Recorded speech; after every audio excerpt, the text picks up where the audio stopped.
Hello guys, आज हम पढ़ेंगे कॉलिगेटिव प्रॉपर्टीज के बारे में। तो आइए देखते हैं कॉलिगेटिव प्रॉपर्टीज क्या है।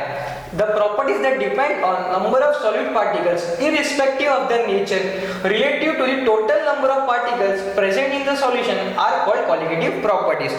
तो अब इसका मतलब क्या है? इसका मतलब ये है कि मेरे पास जो सॉल्यूशन है उस सॉल्यूशन की उस सॉल्यूशन की जो कॉलिगेटिव प्रॉपर्टीज है वो डिपेंड किस पर करती है कि उस सॉल्यूशन में जो नंबर ऑफ पार्टिकल्स है किसके, सॉल्यूट के, with respect to whom the total number of particles in that solution उस पर डिपेंड करती है, ना कि उस सॉल्यूट की प्रॉपर्टीज या फिर नेचर पर। तो ऐसा क्यों?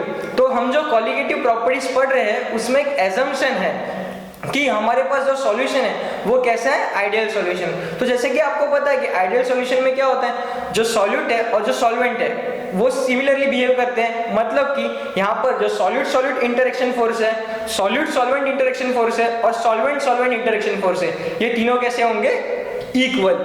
जिस वजह से यहाँ पर जो कॉलिगेटिव प्रॉपर्टीज है वो सॉल्यूट के नेचर पर डिपेंड नहीं करती, बल्कि किस पर डिपेंड करती है कि उस सॉल्यूट के जो नंबर ऑफ पार्टिकल्स प्रेजेंट है हमारे सॉल्यूशन में with respect to total number of particles in the solution. तो ये जो रेशियो है number of solute particles with respect to total number of particle in the solution, इसको हम तीन तरीके से डिनोट कर सकते हैं, in the form of molality, in the form of molarity and in the form of normality. अब यहाँ पर जो प्रॉपर्टीज है तो यहाँ पर हम ऐसी प्रॉपर्टीज कंसीडर करेंगे जो कि चेंज होती है। कब? जब हम नॉन वोलेटाइल सॉल्यूट को डिसॉल्व करते हैं किसमें, वोलेटाइल सॉल्वेंट में। तो ऐसी जो प्रॉपर्टीज है इसे हम क्या बोलेंगे, कॉलिगेटिव प्रॉपर्टीज। तो ऐसी कितनी प्रॉपर्टीज है, चार प्रॉपर्टीज है जो कि क्या है, colligative properties. Relative lowering of vapour pressure, elevation in boiling point, depression in freezing point and osmotic pressure. तो जैसे कि ये चारों प्रॉपर्टीज हैं, इन चारों प्रॉपर्टीज को हम डिटेल में आगे पढ़ेंगे। पर कॉलिगेटिव प्रॉपर्टीज को समझने के लिए हम एग्जांपल लेते हैं। यहाँ पर हमारे पास क्या है, तीन सॉल्यूशन है, जिन तीनों सॉल्यूशन का जो कंसंट्रेशन है वो कैसा है, इक्वल है। जैसे कि हमारे पास एक सॉल्यूशन है ग्लूकोज का, एक सॉल्यूशन है NaCl का और एक सॉल्यूशन है BaCl2 का। इसका भी कंसंट्रेशन 1 मोलर है, इसका भी 1 मोलर है और इसका भी 1 मोलर है। पर फिर भी इन तीनों सॉल्यूशन की जो कॉलिगेटिव प्रॉपर्टीज है वो क्या है, डिफरेंट है। अब इनकी जो कॉलिगेटिव प्रॉपर्टीज है वो डिफरेंट क्यों है, क्योंकि जब मैं यहाँ पर सॉल्यूट को डिसॉल्व करता हूँ सॉल्वेंट में तो मुझे ना नंबर ऑफ पार्टिकल्स मिलते हैं वो कैसा मिलेगा, एक, क्योंकि यहाँ पे ग्लूकोज जो है वो एज ए वन मॉलिक्यूल ही क्या होगा, डिसॉल्व होगा उस सॉल्वेंट में। जबकि मैं NaCl को अगर डिसॉल्व करता हूँ सॉल्वेंट में तो NaCl क्या हो जाएगा, ब्रेक हो जाएगा, Na+ और Cl- दो आयंस के फॉर्म में, जिस वजह से यहाँ पे जो नंबर ऑफ पार्टिकल्स मिल रहे हैं मुझे वो कैसे होंगे, 2 होंगे। जबकि मैं थर्ड सॉल्यूशन की बात करूं तो उसमें अगर मैं BaCl2 डिसॉल्व करता हूं, जब BaCl2 डिसॉल्व होगा तो वहां पे जो मुझे नंबर ऑफ पार्टिकल्स मिलेंगे वो कैसे होंगे, 3 होंगे, एक Ba+2 और एक Cl-1 और दूसरा Cl-1। मतलब वहां पे जो नंबर ऑफ पार्टिकल्स होंगे वो कितने होंगे, 3 होंगे। जबकि ग्लूकोज के सॉल्यूशन में कितने होंगे, 1 होंगे। जबकि NaCl के सॉल्यूशन में कितने होंगे, 2 होंगे। तो यहाँ पे जो नंबर ऑफ पार्टिकल्स है तीनों सॉल्यूशन में वो कैसे है, डिफरेंट है, भले ही उनका जो कंसंट्रेशन है वो क्या हो, इक्वल हो। इस वजह से उन तीनों सॉल्यूशन की जो कॉलिगेटिव प्रॉपर्टीज है वो भी कैसी है, डिफरेंट है। क्योंकि जैसे कि हमने पढ़ा जो कॉलिगेटिव प्रॉपर्टीज है वो किस पे डिपेंड करती है, number of solute particles present in the total number of particles in the solution, ना कि उसके नेचर पे। क्योंकि ये जो सॉल्यूशन है वो कैसा है, आइडियल सॉल्यूशन। अगर हम कोई रियल सॉल्यूशन भी लेते हैं पर उस सॉल्यूशन में जो सॉल्वेंट में जो सॉल्यूट का कंसंट्रेशन है वो अगर एकदम कम हो, मतलब कि वो सॉल्यूशन अगर डाइल्यूट हो, तो वो भी हम लोग ऐसा बोल सकते हैं कि अप्रोक्सीमेटली बिहेव करता है आइडियल सॉल्यूशन की तरह। तो सबसे मेन जो एजम्पशन है कॉलिगेटिव प्रॉपर्टीज में वो क्या है कि हमारा सॉल्यूशन कैसा होना चाहिए, आइडियल सॉल्यूशन। तो साथ ही में हम जो सॉल्यूट डिसॉल्व कर रहे हैं सॉल्वेंट में वो भी कैसा होना चाहिए, नॉन वोलेटाइल।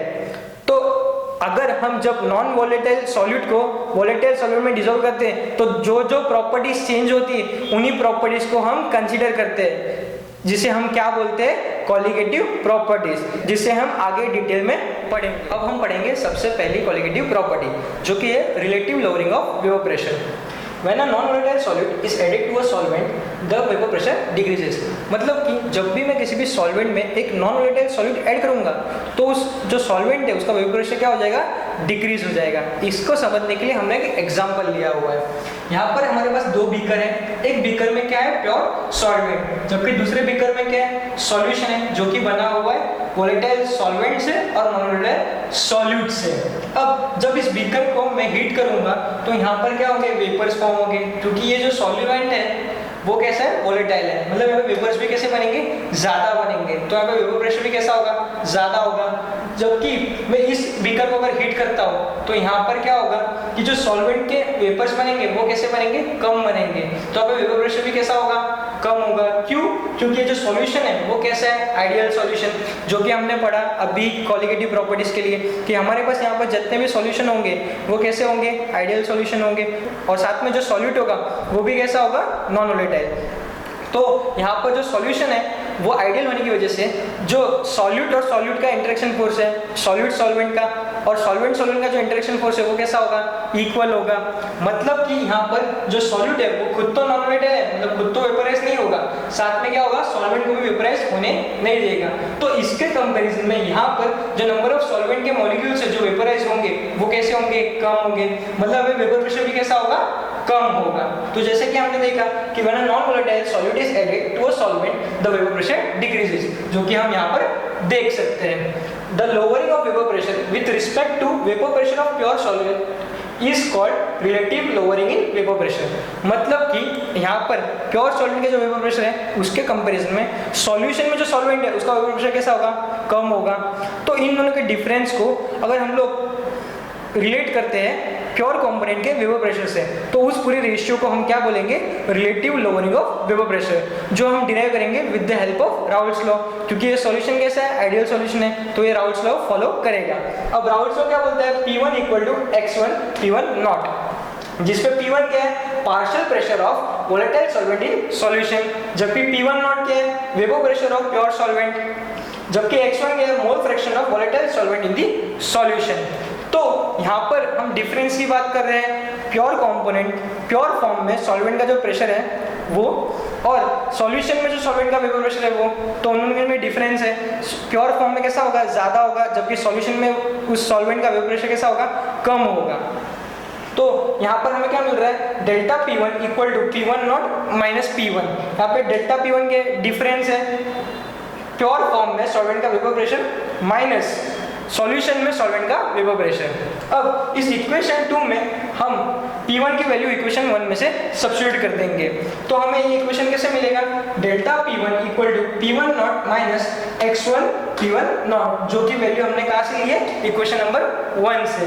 अब इस इक्वेशन में हम P1 नॉट क्या करेंगे, कॉमन ले लेंगे, तो हमें इक्वेशन क्या मिलेगा, delta P1 equal to P1 not into 1 minus x1। अब ये जो सॉल्यूशन है वो बना है दो कंपोनेंट से, एक नॉन वोलेटाइल सॉल्यूट और दूसरा वोलेटाइल सॉल्वेंट। मतलब कि यहाँ पर दोनों के मोल फ्रैक्शन का जो एडिशन होगा वो क्या होगा, 1, मतलब कि x1 प्लस x2 हम क्या लिख सकते हैं, 1 लिख सकते हैं, जिसमें x1 क्या है, mole fraction of solvent in the solution, जबकि x2 क्या है, mole fraction of non volatile solute. तो हम यहाँ पर 1 माइनस x1 के जगह पे क्या लिखेंगे, x2 लिख देंगे।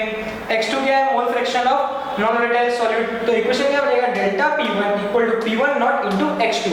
अब P1 नॉट सामने जाएगा तो क्या हो जाएगा, डिवाइड हो जाएगा, तो delta P1 upon P1 not equal to क्या मिलेगा, x2। पर डेल्टा P1 की वैल्यू है हम कहाँ से सब्स्टिट्यूट करेंगे, इक्वेशन नंबर 2 में से, जो कि क्या है, P1 नॉट माइनस P1, मतलब difference in vapour pressure of pure component minus solvent का वेपर प्रेशर इन सॉल्यूशन। तो P1 not minus P1 upon P1 not equal to क्या मिलेगा, x2। अब x2 क्या है, मोल फ्रैक्शन है नॉन वोलेटाइल सॉल्यूट का, तो मोल फ्रैक्शन को हम किस तरीके लिखेंगे, N2 upon N1 plus N2। अब ये N2 क्या है, number of moles of non volatile solute, जबकि N1 क्या है, number of moles of volatile solvent. तो इस मोल फ्रैक्शन को हम इस फॉर्म में लिख सकते हैं, तो हमें इक्वेशन क्या मिलेगा, P1 not minus P1 upon P1 not equal to N2 upon N1 plus N2। अब यहाँ पर क्या हो रहा है, जो हमारे पास सॉल्यूशन है उसमें जो नंबर ऑफ मोल्स है नॉन वोलेटाइल सॉल्यूट के वो सॉल्वेंट के कंपैरिजन में कैसे है, बहुत कम है। मतलब कि हम यहाँ पर N2 को नेग्लेक्ट कर सकते हैं, तो हम क्या लिखेंगे, P1 not minus P1 upon P1 not equal to क्या, N2 बाई N1। जैसे कि हमने आगे पढ़ा था कि अगर हम रियल सॉल्यूशन भी लेंगे पर वो अगर डाइल्यूट हो, मतलब उसमें अगर सॉल्यूट के जो नंबर ऑफ मोल्स या नंबर ऑफ पार्टिकल्स है वो सॉल्वेंट के कंपैरिजन में कम हो, तो अप्रोक्सीमेटली बिहेव करता है किसकी तरह, आइडियल सॉल्यूशन की तरह। तो ये जो इक्वेशन है, इस इक्वेशन में हम साफ देख सकते हैं कि जैसे हम लोग नंबर ऑफ मोल्स या नंबर ऑफ पार्टिकल्स सॉल्यूट के बढ़ाएंगे तो जो डिफरेंस है या फिर जो रिलेटिव लोअरिंग है वेपर प्रेशर में वो भी क्या होगी, बढ़ेगी। जैसे कि हमने कॉलिगेटिव प्रॉपर्टीज में पढ़ा था कि कॉलिगेटिव प्रॉपर्टीज ऐसी प्रॉपर्टीज है जो सिर्फ और सिर्फ number of particles of solute पे डिपेंड करती है, ना ही कि उसके नेचर पे। तो जैसे ही हम लोग यहाँ पर नंबर ऑफ मोल्स या number of particles of solute increase करेंगे तो जो रिलेटिव लोअरिंग है वेपर प्रेशर में वो भी क्या होगी, बढ़ जाएगी। Relative lowering of vapour pressure हम पूरे इस रेशियो को बोलते हैं जिसमें क्या होता है, डिफरेंस होता है प्योर कंपोनेंट का vapour pressure minus vapour pressure of that solvent in the solution upon vapour pressure of pure component. तो ये था relative lowering of vapour pressure. अब हम देखते हैं सेकंड कॉलिगेटिव प्रॉपर्टी जो कि है एलिवेशन इन बॉइलिंग पॉइंट। पर इसको समझने के पहले हम ये देखते हैं कि बॉइलिंग पॉइंट क्या है। Boiling point of a liquid is the temperature at which vapour pressure of liquid becomes equal to the atmospheric pressure. मतलब कि बॉइलिंग पॉइंट वो टेम्परेचर है जिस टेम्परेचर पे प्योर सॉल्वेंट में से जो वेपर्स निकल रहे हैं उस वेपर का जो प्रेशर है वो एटमॉस्फेयर के प्रेशर के इक्वल हो जाए, तो उस टेम्परेचर को हम लोग क्या बोलेंगे, बॉइलिंग पॉइंट। इसको समझने के लिए हमने एक एग्जांपल लिया है। यहाँ पर बीकर है, बीकर में हमारे पास क्या है, सॉल्वेंट है जो कि प्योर फॉर्म में है। अब मैं इसे हीट करता हूँ तो इसमें से क्या होंगे, वेपर्स बनेंगे क्योंकि सॉल्वेंट कैसा है, वोलेटाइल है। तो यहाँ पर क्या होगा, धीरे धीरे वेपर्स बनेंगे तो धीरे धीरे वेपर प्रेशर है वो भी क्या होगा, इंक्रीज हो जाएगा। तो जिस टेम्परेचर पे इस सॉल्वेंट का जो वेपर प्रेशर है वो एटमॉस्फेयर के प्रेशर के इक्वल हो जाए तो उस पॉइंट को मैं क्या बोलूंगा, इस सॉल्वेंट का बॉइलिंग पॉइंट। अब on addition of non-volatile solute, the vapor pressure of the solvent decreases. Therefore, to boil the solution, the required temperature will be high, so there will be a rise in the boiling point of the solution. जैसे हमने अभी थोड़ी देर पहले पढ़ा, जब भी किसी भी प्योर सॉल्वेंट में हम एक नॉन वोलेटाइल सॉल्यूट ऐड करते हैं तो उस सॉल्यूशन का जो वेपर प्रेशर है वो क्या हो जाएगा, डिक्रीज हो जाएगा। जो अब भी हमने कुछ देर पहले relative lowering of vapour pressure में पढ़ा। तो मतलब कि जब इस सॉल्वेंट में मैं नॉन वोलेटाइल सॉल्यूट ऐड करता हूँ तो यहाँ पर जो वेपर्स फॉर्म होंगे वो भी कैसे होंगे, कम होंगे, क्योंकि हमें जैसे कि पता है कि ये सॉल्यूशन कैसा है, आइडियल सॉल्यूशन है। मतलब कि यहाँ पर सॉल्यूट सॉल्यूट, सॉल्वेंट सॉल्वेंट और सॉल्यूट सॉल्वेंट में जो इंटरेक्शन फोर्स है वो कैसा होगा, इक्वल होगा। पर यहाँ पे जो सॉल्यूट है वो कैसा है, नॉन वोलेटाइल, मतलब कि वो वेपराइज नहीं होगा। पर साथ ही में वो क्या करेगा, जो सॉल्वेंट है उसे भी वेपराइज नहीं होने देगा। मतलब इसके कंपैरिजन में यहाँ पर जो सॉल्वेंट के वेपर्स बनेंगे वो कैसे होंगे, कम होंगे। मतलब कि यहाँ पे वेपर प्रेशर भी कैसा होगा, कम होगा उस पर्टिकुलर टेम्परेचर पे। मतलब कि यहाँ पे मुझे और एक्स्ट्रा हीट देनी पड़ेगी। मतलब यहाँ पे जो रिक्वायर्ड टेम्परेचर होगा वो इसके कंपैरिजन में कैसा होगा, ज्यादा होगा, जिस वजह से इस सॉल्यूशन का जो बॉइलिंग पॉइंट है वो प्योर सॉल्वेंट के कंपैरिजन में कैसा होगा, ज्यादा होगा। जिसको हम समझ सकते हैं इस ग्राफ के थ्रू। ये ग्राफ जो है वो प्रेशर वर्सेस टेम्परेचर का ग्राफ है।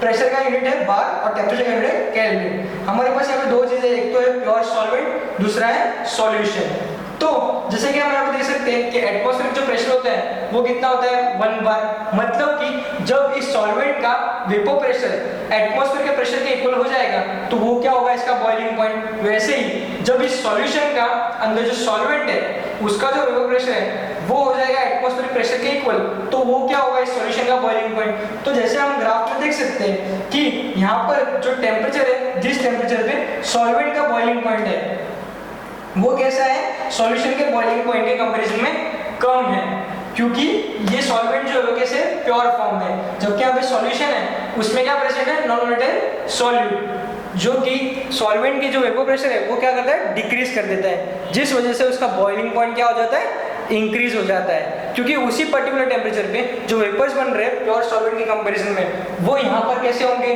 कम होंगे। मतलब इसके इक्वल यहाँ पर अगर मुझे वेपर बनाना है तो इधर मुझे हीट कैसे देनी पड़ेगी, और ज्यादा देनी पड़ेगी, जिससे यहाँ पे जो बॉइलिंग पॉइंट है वो क्या होगा, बढ़ जाएगा। तो therefore increasing boiling point is delta TB equal to TB minus TB not. अब TB क्या है, बॉइलिंग पॉइंट ऑफ सॉल्यूशन, जबकि TB नॉट क्या है, boiling point of pure solvent. तो इन दोनों के डिफरेंस को हम लोग क्या बोलेंगे, एलिवेशन इन बॉइलिंग पॉइंट या फिर इंक्रीज इन बॉइलिंग पॉइंट। तो यहाँ पर जो एलिवेशन है बॉइलिंग पॉइंट में या फिर जो डिफरेंस है प्योर फॉर्म में और जब सॉल्यूशन के बॉइलिंग पॉइंट की बात करें उसमें, तो वो भी क्या होता है, बढ़ते जाता है। कैसे? सॉल्यूशन की मोलालिटी के साथ। तो delta T B is directly proportional to M. जब हम प्रोपोर्शनलिटी साइन रिमूव करेंगे तो यहाँ पे क्या आएगा, एक कांस्टेंट आएगा जो कि क्या है, के बी, जिसे हम बोलेंगे प्रोपोर्शनलिटी कांस्टेंट, जिसका मतलब क्या है, बॉइलिंग पॉइंट एलिवेशन कांस्टेंट। अब डेल्टा टी बी क्या है, एलिवेशन इन बॉइलिंग पॉइंट, जबकि एम क्या है, मोलालिटी ऑफ सॉल्यूशन। अब मोलालिटी तो आपको पता ही होगा, मोलालिटी का फॉर्मूला क्या होता है, m equal to W2 into 1000 upon M2 into W1, जहां पर W2 क्या है, मास ऑफ सॉल्यूट, जबकि M2 क्या है, मॉलिक्यूलर मास ऑफ सॉल्यूट, जबकि W1 क्या है, मास ऑफ सॉल्वेंट, जो कि किसमें, ग्राम में। तो केजी में कन्वर्ट करने के लिए हमने क्या किया, ऊपर 1000 से मल्टीप्लाई किया है। तो ये हमें मिल गया मोलालिटी का फॉर्मूला, जो कि हम कहाँ सब्स्टिट्यूट करेंगे, इक्वेशन 1 में। डेल्टा टीबी का फॉर्मूला क्या बनेगा, delta TB equal to K B into W2 into 1000 upon M2 into W1। तो जैसे आप यहाँ पे देख सकते हो कि जैसे हम लोग वेट बढ़ाएंगे किसका, सॉल्यूट का, उस सॉल्यूशन में, तो वैसे ही जो इंक्रीमेंट है या फिर जो एलिवेशन है बॉइलिंग पॉइंट में, वो भी क्या होगा, बढ़ेगा। तो ये था एलिवेशन इन बॉइलिंग पॉइंट। अब हम पढ़ेंगे अगली कॉलिगेटिव प्रॉपर्टी, जो कि है डिप्रेशन इन फ्रीजिंग पॉइंट। अब डिप्रेशन इन फ्रीजिंग पॉइंट को पढ़ने के पहले हम ये देखेंगे कि फ्रीजिंग पॉइंट क्या है। Freezing point of a substance may be defined as temperature at which the vapor pressure of a substance in its liquid phase is equal to its vapor pressure in the solid phase। इसका मतलब ये है कि जो solid और liquid एक दूसरे के साथ इक्विलिब्रियम में है, तो उस वक्त सॉलिड में से जो वेपर बन रहे हैं और लिक्विड में से जो वेपर बन रहे हैं, मतलब कि सॉलिड में से जो वेपर बन रहे हैं उनका जो वेपर प्रेशर है वो लिक्विड में से जो वेपर बन रहे हैं उनके वेपर प्रेशर के इक्वल हो जाए, तो उस टेम्परेचर को हम क्या बोलेंगे, उसका फ्रीजिंग पॉइंट। अब जब भी हम किसी भी प्योर सॉल्वेंट में नॉन वोलेटाइल सॉल्यूट ऐड करेंगे तो उसका जो वेपर प्रेशर है वो क्या हो जाएगा, डिक्रीज हो जाएगा।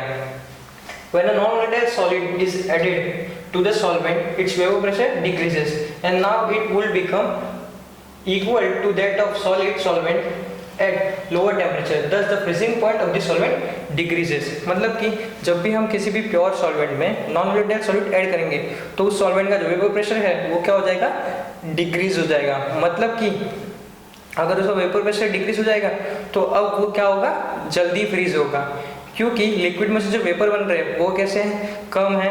तो सॉलिड में से जो वेपर बन रहे होंगे उनका वेपर प्रेशर और लिक्विड में से जो वेपर बन रहे हैं उनका वेपर प्रेशर क्या होगा, जल्दी, मतलब लोअर टेम्परेचर पे ही इक्वल हो जाएगा। तो यहाँ पर जो उसका फ्रीजिंग पॉइंट है वो क्या हो जाएगा, कम हो जाएगा, जो कि हम इस ग्राफ पे जो समझ सकते हैं। यहाँ पर हमारे पास प्रेशर वर्सेस टेम्परेचर का ग्राफ है। हमारे पास प्योर सॉल्वेंट है जो कि लिक्विड स्टेट में है, यहाँ पर सॉल्यूशन है जो भी लिक्विड स्टेट में है, और यहाँ पर है फ्रोजन सॉल्वेंट। तो जैसे कि आप इस पॉइंट पे देख सकते हो, इस पॉइंट पे सॉल्वेंट में से जो वेपर बन रहे हैं उसका वेपर प्रेशर और प्योर सॉल्वेंट में से जो कि लिक्विड स्टेट में है उसमें से जो वेपर बन रहे हैं उसका वेपर प्रेशर कैसा है, इक्वल है। तो इस टेम्परेचर को हम लोग क्या बोलेंगे, TF0, जो कि फ्रीजिंग पॉइंट है प्योर सॉल्वेंट का। वैसे ही इस पॉइंट पे देख सकते हो कि यहाँ पर जो फ्रोजन सॉल्वेंट है उसमें जो वेपर बन रहे हैं उसका जो वेपर प्रेशर है और सॉल्यूशन में जो सॉल्वेंट है उसके जो वेपर बन रहे हैं उसका वेपर प्रेशर इस पॉइंट पे क्या होता है, इक्वल हो जाता है। तो इस टेम्परेचर TF को हम क्या बोलेंगे, फ्रीजिंग पॉइंट ऑफ सॉल्यूशन। अब फिर से हम यहाँ पर क्या कर रहे हैं, डिफरेंस की बात कर रहे हैं कि प्योर फॉर्म में जब भी सॉल्वेंट होगा तो उसका फ्रीजिंग पॉइंट कैसा होगा, ज़्यादा होगा, और जब भी प्योर सॉल्वेंट में हम नॉन वोलेटाइल सॉल्यूट ऐड कर देंगे तो उस फ्रीजिंग पॉइंट क्या हो जाएगा, कम हो जाएगा। तो जो डिफरेंस है उसे हम क्या बोलेंगे, डिफरेंशिएशन इन फ्रीजिंग पॉइंट। अब डेल्टा TF इक्वल टू क्या होगा, TF0 माइनस TF, जिसमें TF0 क्या है, freezing point of pure solvent, जबकि TF क्या है, फ्रीजिंग पॉइंट ऑफ सॉल्यूशन। अब जो TF है वो डायरेक्टली प्रोपोर्शनल है किसको, मोलालिटी को ऑफ दैट सॉल्यूशन। जब हम प्रोपोर्शनलिटी साइन रिमूव करेंगे तो यहाँ पे क्या आएगा, प्रोपोर्शनलिटी कांस्टेंट आएगा, जो कि क्या है, फ्रीजिंग पॉइंट डिप्रेशन कांस्टेंट। तो इक्वेशन क्या बन जाएगा, delta TF equal to KF into M। अब M क्या है, मोलालिटी है, तो मोलालिटी का आपको फॉर्मूला पता ही होगा, M equal to W2 into 1000 upon M2 into W1। अब इस इक्वेशन को हम लोग कहाँ सब्स्टिट्यूट करेंगे, इस इक्वेशन 1 में। तो इक्वेशन क्या मिलेगा हमको, delta TF equal to KF into W2 into 1000 upon M2 into W1, जहाँ पर W2 क्या है, वेट ऑफ सॉल्यूट, m2 क्या है, molecular mass of solid, w1 क्या है, वेट ऑफ सॉलिड इन ग्राम। अब इस वेट को हमें मास को किस में करना है, kg में करना है, तो हमने ऊपर क्या किया है, मल्टीप्लाई किया है 1000 से। तो जैसे कि इस इक्वेशन में आप देख सकते हो कि जैसे हम सॉलिड का जो कंसंट्रेशन है या फिर जो मास है या फिर जो नंबर ऑफ पार्टिकल्स है सॉलिड के, वो अगर सॉलिड में इंक्रीज कर देंगे तो जो डिप्रेशन है फ्रीजिंग पॉइंट में वो भी क्या हो जाएगा, इंक्रीज हो जाएगा। मतलब कि जो सॉल्यूशन है उसका फ्रीजिंग पॉइंट क्या हो जाएगा और कम हो जाएगा प्योर सॉल्वेंट के कंपैरिजन में। तो ये था डिप्रेशन इन फ्रीजिंग पॉइंट।